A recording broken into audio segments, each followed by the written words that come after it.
America, Canada మధ్య వాణిజ్య సంబంధాలు మరోసారి తీవ్ర ఉద్రిక్తతకు దారితీశాయి. తమ దేశానికి చెందిన మద్యం, ఆటోమొబైల్, డైరీ ఉత్పత్తులపై కెనడా ప్రభుత్వం వివక్షాపూరిత వైఖరి అవలంబిస్తోందని ఆరోపిస్తూ ఆ దేశం నుంచి దిగుమతి అయ్యే పలు ఉత్పత్తులపై 50% మేర భారీ సుంకాలు విధిస్తూ అమెరికా అధ్యక్షుడు డొనాల్డ్ ట్రంప్ కీలక ఉత్తర్వులపై సంతకాలు చేశారు. ఈ నిర్ణయంతో ఇరు మిత్ర దేశాల మధ్య వాణిజ్య యుద్ధం మరింత ముదిరే సూచనలు కనిపిస్తున్నాయి. వైట్ హౌస్ వెల్లడించిన వివరాల ప్రకారం ఈ కొత్త సుంకాలు 30 రోజుల్లో అమల్లోకి వస్తాయి. ప్రధానంగా వైన్, హాకీ స్టిక్స్, సిమెంట్ వంటి అనేక వస్తువులు ఈ జాబితాలో ఉన్నాయి. ఇంధనం, పొటాష్ తో పాటు ఇప్పటికే ప్రత్యేక సుంకాలు అమలవుతున్న వస్తువులకు ఈ కొత్త నిబంధన నుంచి మినహాయింపు ఇచ్చారు. అయితే అమెరికా, మెక్సికో, కెనడా స్వేచ్ఛా వాణిజ్య ఒప్పందం పరిధిలోకి వచ్చే ఉత్పత్తులపై కూడా ఈ సుంకాల ప్రభావం చూపనుండడం గమనార్హం. ట్రంప్ ఈ సుంకాలను విధించేందుకు 1930 నాటి టారిఫ్ చట్టంలోని సెక్షన్ 338 అనే పాత, ఇప్పటి వరకు పెద్దగా ఉపయోగించని ఒక నిబంధనను ప్రయోగించడం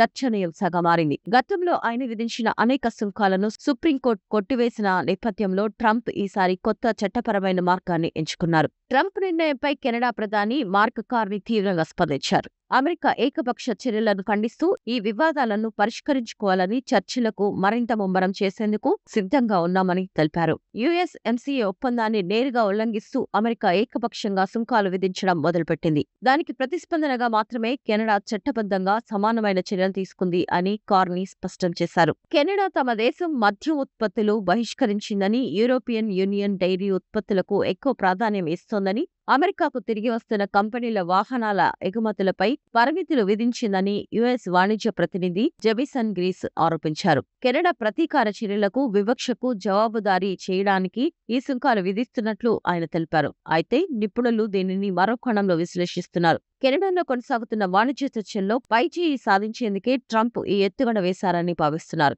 ఈ సుంకాలు వెంటనే అమల్లోకి రాకపోవడం, 30 రోజుల గడువు ఇవ్వడం వెనుక ఉన్న వ్యూహం ఇదేనని కింగ్ అండ్ స్పోర్టింగ్ సంస్థ భాగస్వామి, మాజీ వాణిజ్య అధికారి రాన్ మజెరెస్ అభిప్రాయపడ్డారు. ఈ చట్టబద్ధమైన నిబంధనలు న్యాయస్థానాల్లో నిలబడడం కష్టమని, దీనిపై అనేక వాణిజ్యాలు దాఖలయ్యే ప్రమాదం ఉందని ఆయన హెచ్చరించారు. ఈ చర్యలతో వ్యాపార వర్గాల్లో తీవ్ర ఆందోళన వ్యక్తమవుతోంది. ఇది మరిన్ని ప్రతీకార చర్యలకు దారితీయవచ్చని, ఇప్పటికే ఆర్థిక ఇబ్బందుల్లో ఉన్న వ్యాపారులపై మరింత భారం మోపుతుందని వారు ఆందోళన చెందుతున్నారు. మొత్తం మీద ఈ సుంకాల ప్రకటనతో ఇరు దేశాల మధ్య తీవ్ర అనిశ్చితి నెలకొంది. రాబోయే 30 రోజుల్లో చర్చల ద్వారా సమస్య పరిష్కారమవుతాయా లేక వాణిజ్య యుద్ధం మరింత ముదురుతుందా అనేది వేచి చూడాలి.